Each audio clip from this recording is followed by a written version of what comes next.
heter Øyvind Ask, jeg jobber på Autoklinikk, jeg er teknisk leder her. Jeg har vært så heldig at jeg har fått jobbe her med disse karene fra Litauen.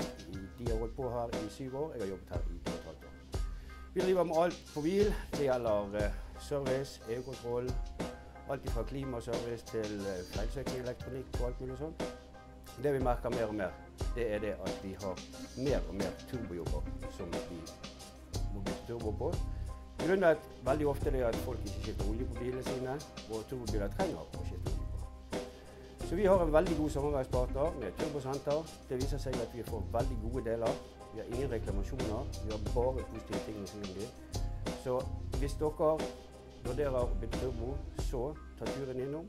For det som skjer, det er det at dere får veldig kort leveringstid på tingene, får bilen fort tilbake igjen, ingen reklamasjon, og laveste prisen som det går an å få fatt i rundt i distriktene.